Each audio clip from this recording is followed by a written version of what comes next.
everybody. This is Stephanie from the Yale Alumni Association, and it has been quite a while since we've been together here on Yale Alumni Live. But if you're watching us on the Yale Alumni YouTube, hello. And if we are popping up on your feed in Facebook, hello, Happy New Year. It's still kind of weird to say that, but this is the first time we've seen each other this year. So happy February for those of you who are celebrating Feb Club, safely gathering around the world.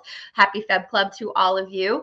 I'm really excited to be here today with someone who I think many of you may have heard his name before, and someone whose product is very timely considering Feb Club gatherings are going on all around the world, but also the Super Bowl in a couple of weeks.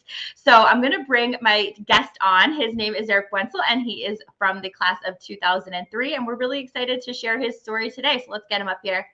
Hey, Stephanie. How are you doing, Stephanie? Thank you so much for having me on. We're so excited to have you today. And, you know, a couple weeks ago, maybe even a month now, we saw the article about career pivots in the Yale magazine, which is why I was like, we got to get Eric on here to talk about his story, because your story is so much more than just a career pivot. So I'm really excited to tell that story with you today. Well, thank you. Awesome. And you're coming to us from Long Island today, right, Eric? Long Island, yes, that's correct. So just a hop, skip, and a jump from us in New Haven. So yes, you may have seen him around campus. So we're going to get right into it, and we're going to task you to tell us a little bit about, you know, where you grew up and why you chose to come to Yale, Eric. Okay, so I grew up on Long Island, and I played football and lacrosse. I was always a good student, and unfortunately, the way lacrosse worked out was that I did not start to my senior year. So in terms of getting recruited, I actually, would have to go to these camps. And I was hoping as a smart student to maybe get, into a Patriot League school. And I happened to go to a camp in Roger Williams College in Rhode Island. And the first day I got there to sign up, a gentleman approached me and said, "Hi, we're really interested in recruiting you." And I said, "Well, that's great. What school are you from?" And they said, "Oh, we're from Yale University." And I said, "Oh, that's a good school. I think I'll go there." So that's how my interest, how Yale got on my radar. And I had a very good camp, and the coaches kept recruiting me. But there were some issues where, I don't know if I was exactly,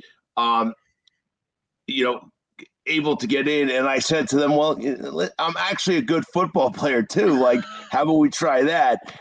So football has a little more people to recruit from, more spots to get into the school. So it just happened to be that's what happened. So I ended up, going in for lacrosse and football, and then and playing both sports when I was there. And that's like 3 jobs, essentially. So you're a student, you're a football player, you're a lacrosse player. That's a lot of work. You shouldn't sell yourself short on that, Eric. No. It was definitely a lot of work. I don't want to lie to anyone out there. I mean, I think that schoolwork might have suffered a little bit from that. I always tell people that, I wasn't the best student, but I had an exceptional social life. And I think that's kind of what led to the Wenzel sandwich being born. I love that. And it isn't just academics, it's the experience of going to college that helps us grow, right? So that's not the only part of things. I think you're absolutely correct. I mean, but it was just, it was a full plate between having classes all day to then going to practice, to then having night classes. It definitely kept me busy. So, and it's something that, I enjoy doing. And I think it has made me a better person, just having that kind of work ethic to accomplish a lot. Absolutely. You can't sell sports short. They teach us so much about working together with other people. It's a really important part of the experience for sure. So usually, Eric, everybody always says, class of, and then the college that they were in. And then it's often followed by the best college. So tell us which residential college you were in. Well, I was in Jonathan Edwards. As you know, they have a saying, I mean, JE sucks. So there's not, it seems to be one of the ones that it is not looked upon as the greatest residential college to be a member of. But we still love our JE alumni. We loved it. I grew my freshman year. I was on Farnham Hall on Old Campus, and it was a lot of fun. I met a lot of great people. So besides football and lacrosse, did you get involved in anything else on campus, Eric? I was involved in fraternity. I was a member of Delta Kappa Epsilon. Okay. So in all of the things that you did on campus and all the experiences that you had, and a few months ago we were talking to a lot of former football players and cheerleaders and band members. You obviously experienced the game, which was probably an incredible thing while you were on campus. I don't know what your record would have been, but I'm sure that was a super fun thing for you guys to experience. But do you have any other great memories of being at Yale that you could share with us today? Well, I think I have three, and I'll Okay. give one kind of. The first one had to do with football. That was my freshman year, and I came from a smaller high school on Long Island, and I got an opportunity to play at Yale University, which is one of the most legendary schools with a great football history. Right. And I led it my freshman year. I was a starter on special teams, and my senior year, the Harvard-Yale game was home, and I walked out, and it was in front of like 70,000 people, and it was just the best feeling. And I don't know, for Yale football fans, that was actually the game, Eric Johnson, the catch, where we beat Harvard to win the Ivy League title. So that was a great experience as a freshman, just to get to play in front of that kind of crowd and experience, that kind of football atmosphere. I think in lacrosse, my junior year, there were two parts to it. One, we as a team, we were a top-ranked team, but we got an opportunity. We went down to Princeton, and we beat Princeton and snapped the 30, I believe it was a 37-game Ivy League win streak that they had, which their coach, Bill Tierney, was not very happy with us after that. And then we ended the season with, I think we've had 20 years since we had won the HYP in lacrosse, and we beat Harvard 6-5 in a really close game. That was very, very memorable, and I think that that kind of capped off an experience for a memory for lacrosse. Junior year, which was the 2002 season, was a great time. It was a lot of fun to be on that squad. And then I think my last memory that I have about Yale University, and I find it kind of just a little funny, was that when I graduated in 2003, I won a graduation award, the Amanda D. Walton Award, for an outstanding athlete who has overcome unforeseen circumstances. Now, if there was wagers in Vegas that I would win a graduation award in 1999, it would probably be like 1,000,000 to 1. So I wish I put money on that. So, in terms of it, I look at it as a huge accomplishment, just to be recognized by the university for an incident that occurred. I know we haven't talked about it, but if you want to, we can get to it with the Bulldogs care. Yeah, let's get into that. That's the biggest, I think that's a huge part of your story, and really important for everybody to understand how all these pieces kind of came together. So you referenced a few minutes ago that you had a great social life. And when we were talking the other day, you told me a little bit about some late night snacking that you like to do. So let's start this. Let's begin that part of the story there. So tell us a little bit more about that. That's a great place to begin. So I always tell people, I wasn't the best student, but had an exceptional social life. And with that, I did a lot of late night eating.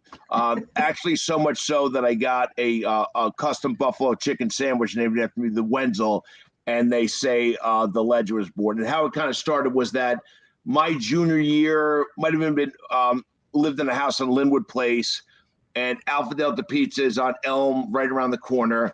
And like I said, so we were going out a couple times a week and stuff, and we'd eat before and late night. And I would always call and order the same sandwich. And I'd say, I want a chicken cutlet sandwich with so much hot sauce. When you wrap it up, the hot sauce basically coming out of the wrapper. And I would order this multiple times a day, and then people in the house would order it and say, hey, Wenzel, get me one of those sandwiches that you're getting. So I'd call Alpha Delta, and they'd say, hey, Wenzel, buddy, how many Wenzels do you want? And, and then to even make more of it, these kids would go home late night back to their own apartments and call up and say, hey, I want you to make one of those sandwiches that you make, Wenzel. So they would get it delivered. And one day I walked into Alpha Delta, and they said, hey, Wenzel, buddy, we put you on the menu. And I said, oh, that's great. So I looked, and they're Turkish, and there's little, I guess pronunciation, how it's spelled. So they spelled it Venzel. And I'm a junior and 20 years old, and I got a sandwich named after me. So I didn't correct them at all. So then one day when, months later, I went in there and they said, "Oh, we apologize. We're so sorry, Mr. Wenzel. We spelt your name wrong on the menu." And I said, "No, that's with the W." And I said, "No, that's correct. You can leave it going forward." So that's kind of how the sandwich started. And it was whatever it is, a couple of my friends, everyone ate the sandwich. It was great to have, but I think it was a couple years down the road that it kind of grew this like cult following. And even I think on the Yale admissions website, there's a story called Wenzel, the Meaning of Life, which is like the rite of passage for people to go back and eat this.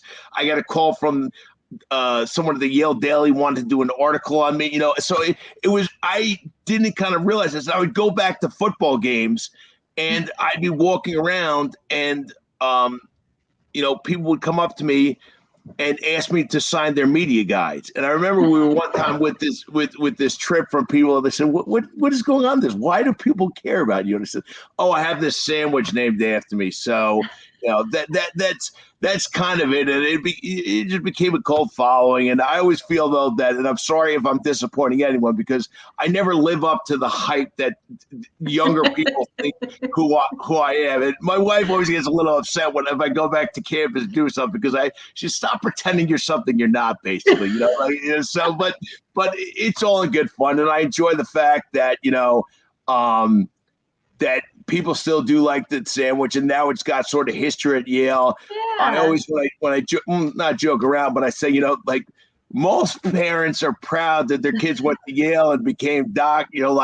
I had a sandwich named after me, and joking around that, from Animal House to comment, fat, drunk, and stupid, there's no way to go through life. But, if you can make a hot sauce company out of it, I guess you're going in the right direction. So, I mean, I think it's fair to say that it's relatively iconic to have a menu item named after you. And who did not go to Yale, but grew up in this area, I'd heard of it. So, I mean, it's almost like a celebrity encounter right now, Eric. Yeah, it's one of those things. I hope I don't, that it's, people tend to like it. I mean, it's. I remember when I was at a lacrosse alumni event, and all these wealthier, older alumni were there, and they were talking about stuff, and they said, "Do you realize how much money we have to donate so that people still remember who we are?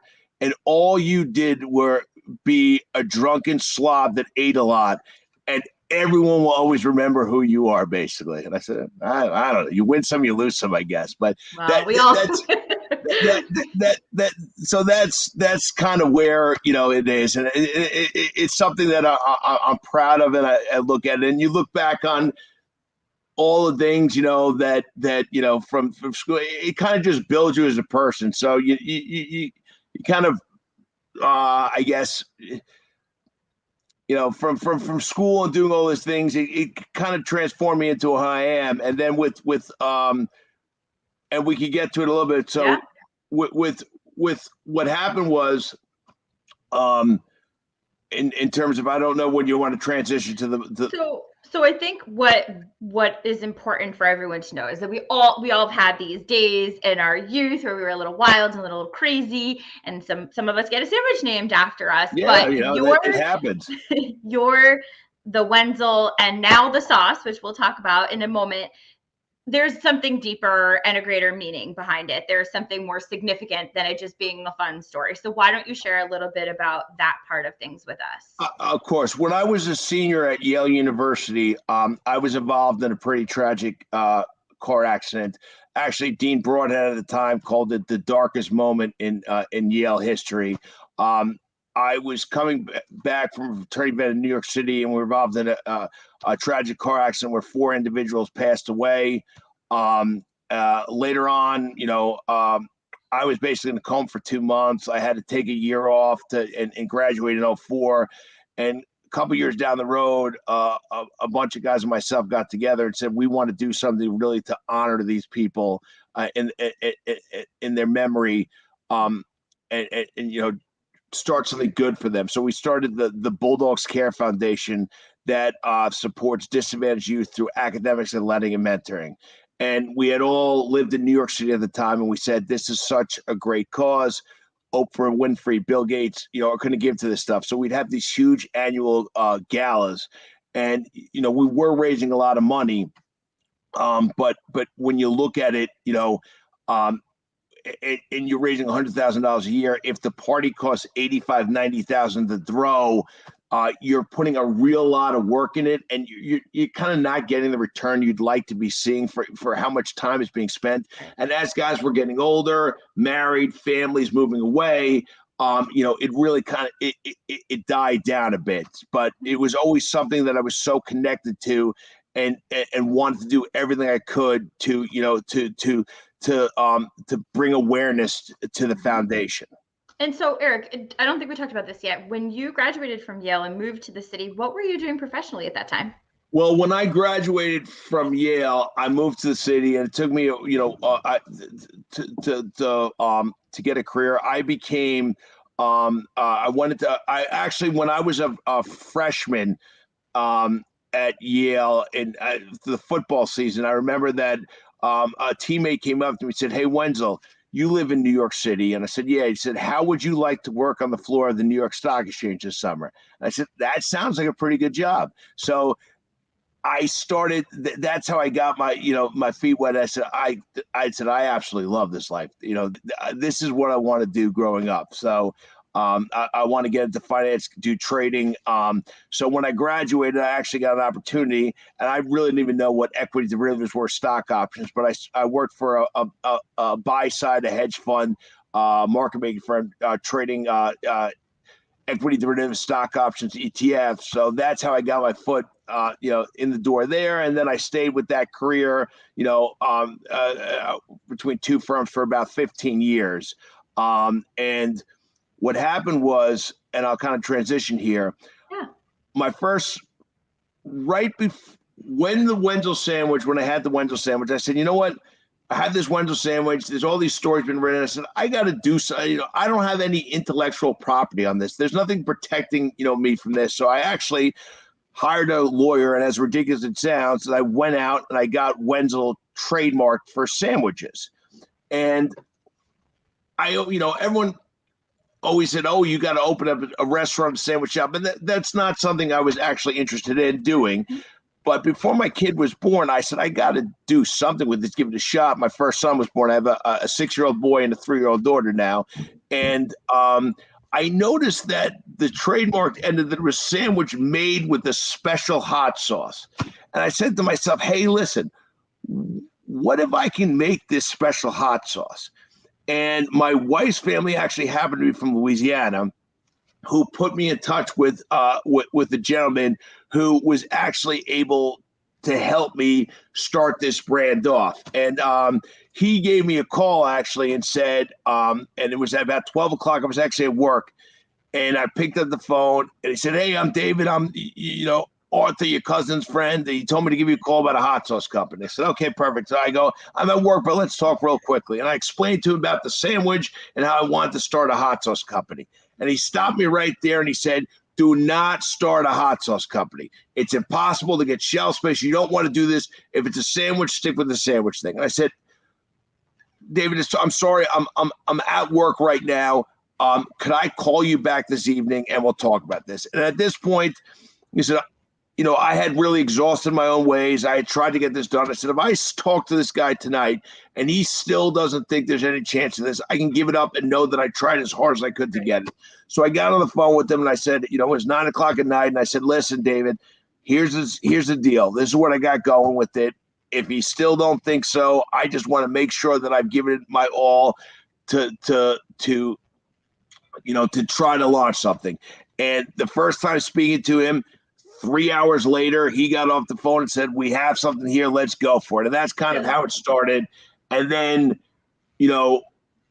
I spent 3 years just getting the taste testing, batching, and doing everything to come up with a product that I thought was superior to the leading brands, and then basically launching Wenzel Sauce, a special hot sauce that makes every meal legendary. And I always tell people there's kind of three I guess what's the word I'm looking at? Pillars to the Wenzel Sauce brand. First, it's a top-notch tasting spicy delicious hot sauce. It's got that great local brand story, everything we just talked about. And then it supports the amazing cause, the Bulldogs Care Foundation, because when it kind of died down and I started this company, I said to myself, I want to do as much as I could, not only to give to it financially, but to bring awareness to the cause. So when you buy a bottle of Wenzel Sauce, you're directly supporting the Bulldogs Care Foundation. So that's why I tell people it's top-notch tasting hot sauce, great local brand story, amazing cause. And when I used to do, demos at grocery stores, usually when I start talking about all that thing, I can get the woman, someone to at least take the bottle of hot sauce and humor me a little bit. But I think it's something, it's got a great taste, great story. It's branded well. It's got a great cause that I'm trying to promote. And I hope that one day I could be the Bulldogs Care Foundation, Oprah or Bill Gates, and give back to them and really, help the foundation grow. So that, as it is right now, when I launched this company, I was actually just walking around town with a backpack of hot sauce, giving to people and trying to grow it and grow it and grow it. It's something that it's very hard to do, to build a brand and to create, but it's growing. Whereas, I'm right now growing the business more on distributor, on bigger volume levels where I'm going. So the connection, and if there's anyone out there in the Yale universe, I'm always looking for people, whether they're, grocery store connections, bigger food place connections, anyone where I can get samples in front of just to try to get product. Because now I've actually gotten into bigger distributors where I can get this product national. So if someone said, hey, listen, Publix, we want to get you, I now have the distribution ability to get Wenzel Sauce on their shelves at a competitive pricing. So it's kind of growing. It definitely started off as a hobby and went into a business. My famous, when I started this thing, my wife nicely told me, well, no one told you to quit your job and start a hot sauce company. So, but now it's definitely moving in the correct direction, and it's definitely a business. It just, it takes a lot of hard work to grow these things and launch new brands. And, I think that from the background, from just being able to see, from being a Yale student to having sports to fighting back from the adversity from their car accident, has given me the knowledge to be able to do this and to really to try to my best to succeed and create Wenzel Sauce brand. I love it. That's why I wanted to have you on Yale Alumni Live to tell this story, because it's an incredible story. And you have to pursue your passion sometimes, even if it's hot sauce, especially if it's hot sauce with a great story. And that's the thing. I mean, it's definitely, it's a labor of love. I can tell that. The honest truth is, I don't know what's that, the saying, I forget it, but if you do something you love, you're really never working a day in your life, basically. That's kind of true. But I mean, when you do something you love, especially like there's a lot of I enjoy what I'm doing, but like the frustrations and the heart, like to get to, I always tell people when I'm sort of when I would say, like, I walk into a bar and a restaurant and I'm pitching them the product, and I always say to them, hey, well, what hot sauce do you use? And 95% of the people will say, I use Frank's. And I'll say, have you ever met Frank? And they'll say, what are you talking about? I said, well, the guy whose hot sauce you use, has he ever been in this place? And they'll say, of course not. I said, that's because Frank doesn't care about you. And if there actually is a Frank, he's on a beach drinking margaritas right now. He's got, but Wenzel Sauce cares about you.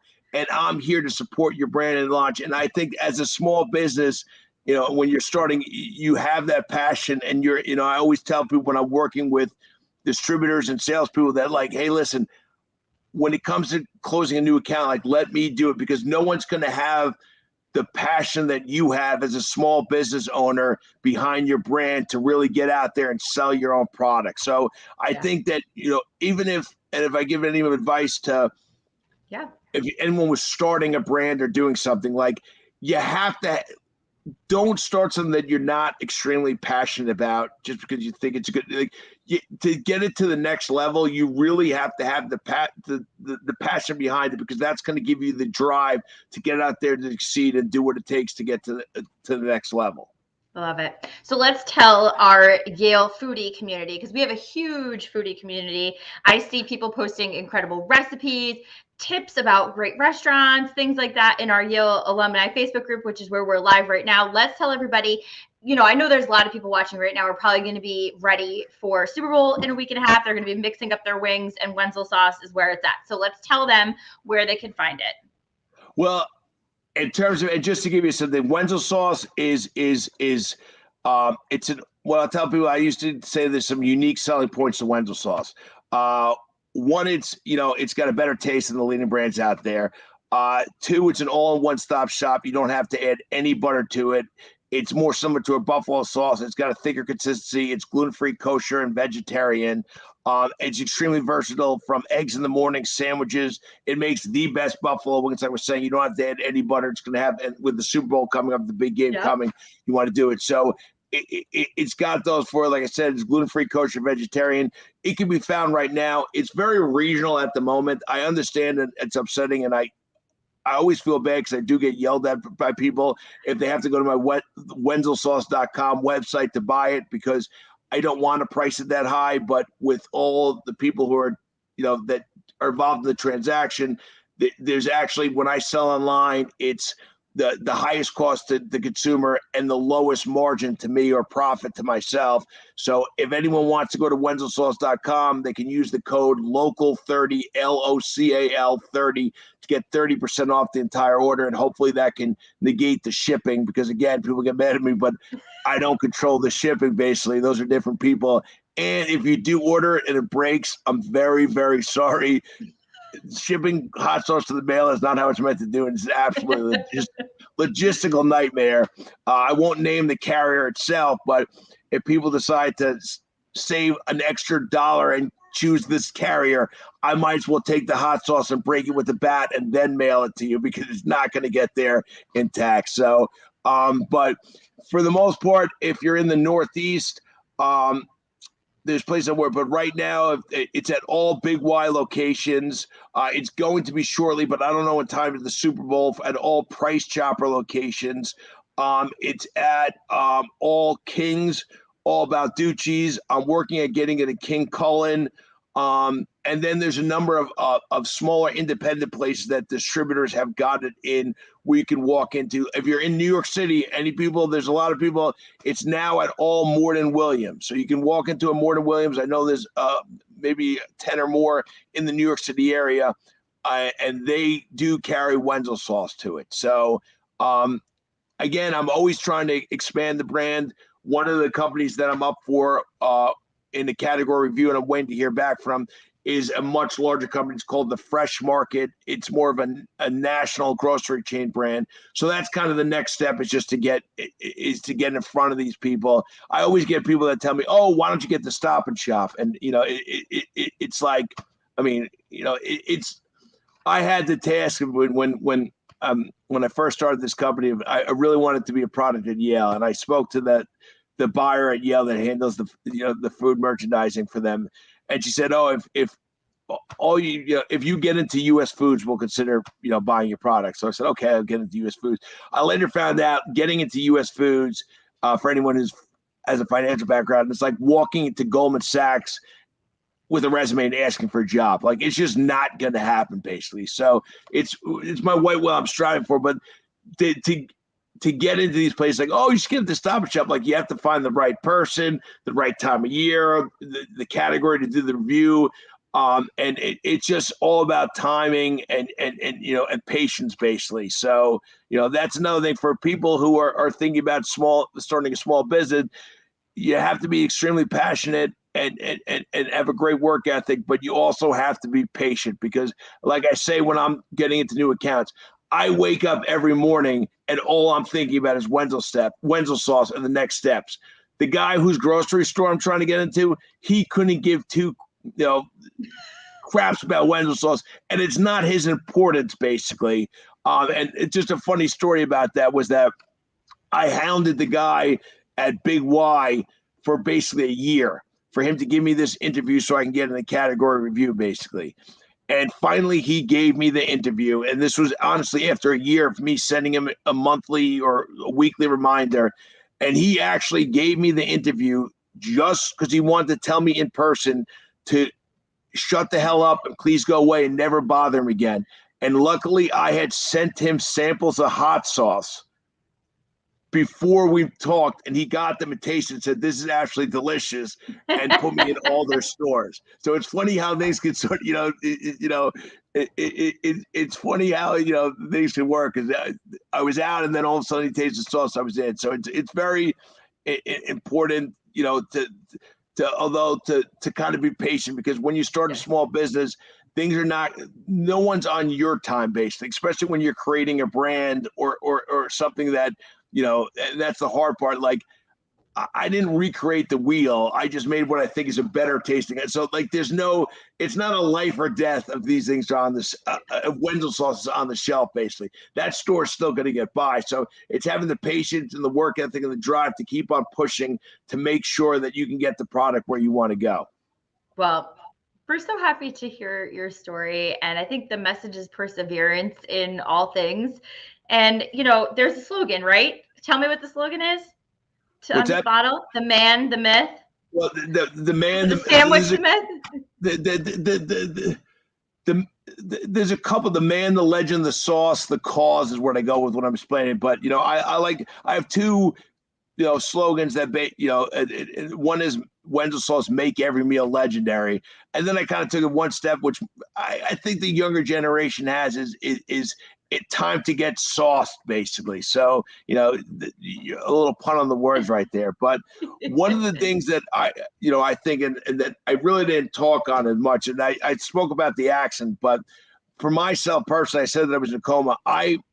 When I woke up again, I had to learn how to walk, write, speak, do all those things again. I actually had to withdraw from Yale because of that, and then come back in to graduate the next year.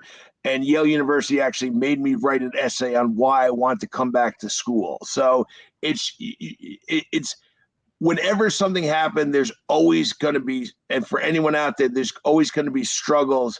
But if you really work as hard as you can, and you're going to reach your goal at some point. And the thing that I think a lot of people don't understand is that you're going to get a lot of bad news along the way, basically, whether it's, negatives and people saying no to you, blah, blah, but you have to be able to learn from those things and how to use them to better yourself every time it occurs. And then, and then hopefully, you get, and I very much appreciate this opportunity. But, I still, for my brand, have a long way to go. I'm a little up the mountain. There's like a ski lodge that I went to, and I'm having a beer thinking it's a good time. But I still, there's a lot more miles that I have to hike up there to get where I want this brand to be. And, you always got to stay after it. And, and I don't know. I hope I just, because it's been a while, I hope I did not offend anyone with anything I said and stuff. It's your story, Eric, and that's why we had you on here to tell it today. Well, thank you very much. But it was a pleasure, and like I said, if anyone ever has any other questions, you can go to wenzelsauce.com. You can email info@wenzelsauce.com or wenzel@wenzelsauce.com. It looks all great, but there's only one person who works there, so it's going to get to me anyway. So even if you call the 800 number on the bottle, it goes to my cell phone. So that's a little inside information. But I love to, any answers, any questions, I'd love to answer. Like I said, trying to get out of this. I'm always looking for, larger retailer distributor customers. Wenzel Sauce is built in a way that if someone came to me and said, hey, listen, I can get you in Stop and Shop. You give me 4 weeks of lead time, and I can get you product, basically. I think it's competitively priced. I think it's a superior product, great brand store. And I said, it supports that cause that I think that is something that is really close to the Yale community. Thank you. Thank you so much, Eric. So everybody go check out Wenzel Sauce. Bring it to your Super Bowl celebrations. Look for it on the shelves in your store. But thank you so much for sharing your story, because I wanted everybody to hear how this iconic thing happened. Well, I appreciate, it's just got, one of those things that, I didn't even really see it until, I started to get phone calls later. Like I said, when I go back to campus, but people actually, Mr. Wenzel, I eat you like 3 times a week, basically. And, and people are like, what the hell is this guy talking about, man? I'm like, don't worry about it. It's iconic. You just got to let it be. Just gotta I feel it needs a little bit about with all this stuff going on. I'm not sure how it's doing right now with the younger generations of Yale students, but it should always, if anyone's listening and knows anyone from a younger that's currently there, make sure you send them into Alpha Delta Pizza and get a Wenzel. I try not to, if I see someone, I'm a Yale undergrad.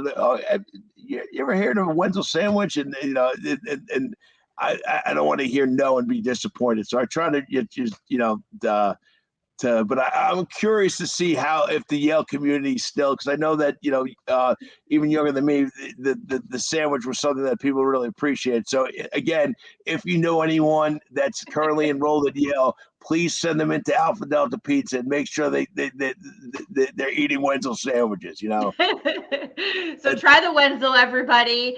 I think we're like a little past our time, but I'm not going to be mad about it. It was so much fun talking to you, Eric. It was an absolute pleasure. Thank you very much. Like I said, again, go to wenzelsauce.com. If you want to buy and can't find it locally, you can, at a retailer, you can use the code LOCAL30 to get 30% off. Perfect. Hopefully that saves you on shipping.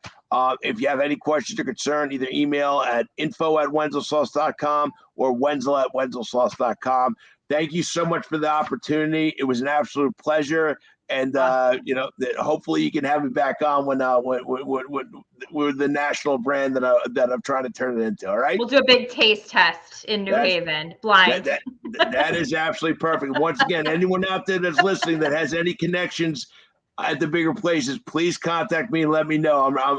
I'm ready to distribute and really launch this brand. So thank you so much, Stephanie. Wish everyone the best. And it's officially Wenzel clock. Time to get soft. All right. See you, everybody. Thanks for listening today. Bye. Bye.